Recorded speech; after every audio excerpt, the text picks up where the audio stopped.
కళ్యాణ లక్ష్మి షాదీ ముబారక్ పథకాలపై హైకోర్టు మధ్యంతర స్టే విధించడాన్ని నిరసిస్తూ కొమరం భీం ఆసిఫాబాద్ జిల్లా కలెక్టర్ కార్యాలయం ఎదుట ఎమ్మెల్యే కోవలక్ష్మి ఆధ్వర్యంలో బీఆర్ఎస్ శ్రేణులు ధర్నా చేపట్టాయి.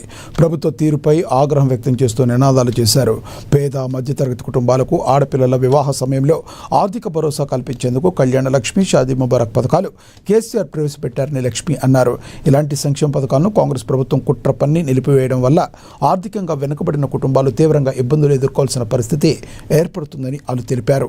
ప్రజల అవసరాలను దృష్టిలో ఉంచుకొని కళ్యాణ లక్ష్మి షాదీ ముబారక్ పథకాలను నిరంతరంగా అమలు చేయాలని డిమాండ్ చేశారు.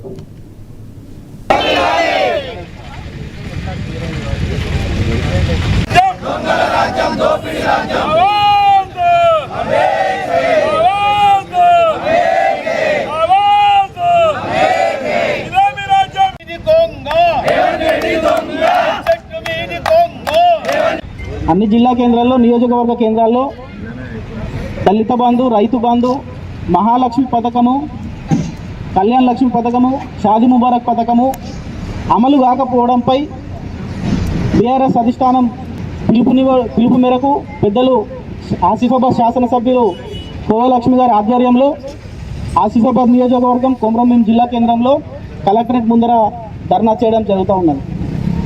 ఆ రోజు అడ్డగోలుగా 420 హామీలు చెప్పి, అబద్ధాల హామీలు చెప్పి గద్దెనెక్కినటువంటి రేవంత్ రెడ్డి గారు దాంట్లో కనీసం 10% కూడా ఇవాళ తెలంగాణ ప్రజలు మొత్తం తెలంగాణ ప్రజల్ని అడుగుతూ ఉంటే తుంటం దించి ముద్దెత్తుకున్నామన్న పరిస్థితి వల్ల తెలంగాణలో ఉన్నదని చెప్పి సందర్భంగా తెలియజేస్తున్నాం.